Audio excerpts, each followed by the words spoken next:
ये छात्रों, आप सभी को आपके अपनी YouTube चैनल संस्कार कोचिंग सेंटर में स्वागत है। मैं हूं सत्येंद्र सर और आज आप लोगों को क्लास 10th का सब्जेक्ट फिजिक्स यानी कि भौतिक शास्त्र के अंतर्गत पहला चैप्टर प्रकाश का परावर्तन, जिसको रिफ्लेक्शन ऑफ लाइट के नाम से जानते हैं, वो आइए देखते हैं 60 नंबर सवाल क्या है। समतल दर्पण में बने प्रतिबिंब की प्रकृति या विशेषताओं को लिखें। यानी कि आपसे प्रश्न अगर रहता है बोर्ड में कि समतल दर्पण में बने प्रतिबिंब की प्रकृति बताइए या उसके विशेषताओं को लिखने के लिए कहे या उसके गुण कहे लिखने के लिए, तो आप लोगों का जवाब यही होगा। आप लोग लिखने का प्रयास करेंगे और अच्छे तरीके से लिखने के लिए आप लोग तरकीब बनाएंगे, क्योंकि यह प्रश्न आप लोगों का VVI है। तो आइए देखते हैं इसका उत्तर क्या है। सबसे पहले इसको लिखने के लिए आप लोगों को आंसर लिखना है और समतल दर्पण में बने प्रतिबिंब के गुण एवं विशेषताएं निम्नलिखित है। अगर पॉइंट दे करके हम लोग अच्छे तरीके से लिखते हैं तो काफी अच्छा रिजल्ट हम लोगों को आ सकता है।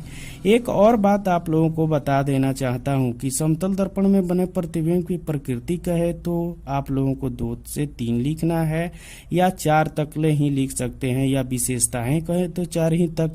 लेकिन हम यहाँ पर 7 पॉइंट दिए हैं और ये 7 पॉइंट VVI है और 1 नंबरिया की दृष्टि से भी इसको हम बनाए हुए हैं, तो 1 नंबरिया भी आप लोगों को छूट करके नहीं जा सकता है। तो आइए हम ज्यादा देर नहीं करेंगे, आप लोगों को हम अपने थ्योरी की तरफ ले चलना चाहते हैं ताकि आप लोगों का भविष्य जो है उज्जवल बन सके। तो आइए हम देखते हैं सबसे पहले कि समतल दर्पण में बने प्रतिबिंब की गुण एवं विशेषताएं या प्रकृति निम्नलिखित है। ऐसा लिखने के बाद पहला पॉइंट दे देंगे, समतल दर्पण में बना प्रतिबिंब काल्पनिक होता है, जिसके कारण इस प्रतिबिंब को पर्दे पर उतारा नहीं जा सकता है। यानी मुझे कहने का मतलब है कि कोई पूछता है आपसे कि समतल दर्पण में कैसा प्रतिबिंब बनता है, तो आपको बताना है काल्पनिक है और इसको पर्दे पर उतारा नहीं जा सकता है। यानी कि हम किसी सिनेमा हॉल में हम जाते हैं तो देखते हैं तो उस तरीके का प्रतिबिंब इस दर्पण से हम प्राप्त नहीं कर सकते हैं। वेरी इंपॉर्टेंट है, ये आप लोगों को ध्यान देना है। आइए एक साथ हम लोग बोल लेते हैं, समतल दर्पण में बना प्रतिबिंब काल्पनिक होता है। याद रखना है, समतल दर्पण में बनाकर प्रतिबिंब काल्पनिक होता है, जिसके कारण इस प्रतिबिंब को पर्दे पर उतारा नहीं जा सकता है। Very important. दूसरा हम देखते हैं पॉइंट, समतल दर्पण में बना प्रतिबिंब सीधा होता है। यानी कि जिस तरीके से वस्तु रहेगा तो उसी तरीके से सीधा उसका प्रतिबिंब समतल दर्पण में बनता है। Very important. तीसरा नंबर में कह रहा है, समतल दर्पण में बना प्रतिबिंब का आकार वस्तु के बराबर या समान होता है। क्लियर है। जैसा कि हम समझाना चाहेंगे आप लोगों को कि एक समतल दर्पण है, उसमें जो बना तस्वीर होगा या प्रतिबिंब होगा, उसका आकार जो होगा वह वस्तु के आकार के बराबर होता है या समान होता है। यानी कि इस तस्वीर को आप लोग देख रहे हैं और उस दर्पण में भी देखा जाएगा तो इसका आकार जो होगा वह इसी वस्तु के अनुरूप उसका प्रतिबिंब भी बनेगा। यानी कि जैसा प्रतिबिंब है वैसा ही वस्तु होगा या जैसा वस्तु है वैसा ही प्रतिबिंब बनेगा।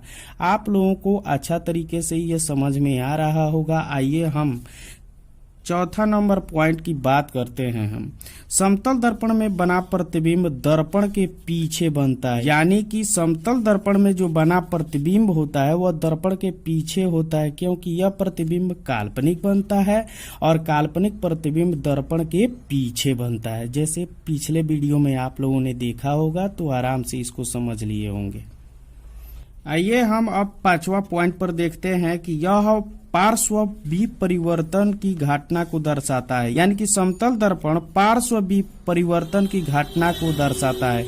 यानी कि हम जस्ट इसके पिछले वीडियो में हम 15 नंबर में देखे थे, तो उसमें हम आप लोगों को बताए थे कि प्रतिबिंब का विपरिवर्तन और पार्श्व विपरिवर्तन में क्या अंतर है या उससे क्या समझते हैं। उस वीडियो को आप लोग देख लेंगे तो ये क्लियर हो जाएगा। आइए हम 6 नंबर पॉइंट पर हम ध्यान देते हैं कि समतल दर्पण की जो फोकस दूरी होती है या फोकसांतर जिसको कहते हैं, जिसको छोटा f द्वारा सूचित किया जाता है, उसका फोकस दूरी अनंत होता है। यह पॉइंट वेरी वेरी इंपॉर्टेंट है ऑब्जेक्टिव क्वेश्चन की दृष्टि से कि समतल दर्पण की फोकस दूरी या फोकसांतर अनंत होता है। आइए हम 7 नंबर पॉइंट पर हम ध्यान देते हैं। 7 नंबर पॉइंट मोस्ट इंपॉर्टेंट है। समतल दर्पण का मैग्निफिकेशन या आवर्धन होता है वह +1 होता है। ये भी ऑब्जेक्टिव क्वेश्चन में बहुत बार क्वेश्चन पूछ चुका है। अब आप कहेंगे कि आवर्धन क्या होता है सर? तो आवर्धन होता है कि प्रतिबिंब या परछाई की ऊंचाई बटा वस्तु की ऊंचाई, यानी कि प्रतिबिंब की ऊंचाई कितनी है और वस्तु की ऊंचाई के अनुपात को हम आवर्धन कहते हैं। दूसरे शब्दों में हम कह सकते हैं कि समतल दर्पण में बना प्रतिबिंब और वस्तु दोनों की ऊंचाई समान होती है या दोनों की लंबाई समान ही होती है, यानी कि वस्तु जितना बड़ा है उतना ही बड़ा उसका प्रतिबिंब बनेगा। यदि वस्तु की ऊंचाई को हम 1 सेंटीमीटर मान लेते हैं तो उसका प्रतिबिंब भी 1 ही सेंटीमीटर का होगा। या हम कह सकते हैं कि वस्तु की ऊंचाई अगर 2 सेंटीमीटर हो तो उसका प्रतिबिंब की ऊंचाई भी 2 ही सेंटीमीटर की होगी।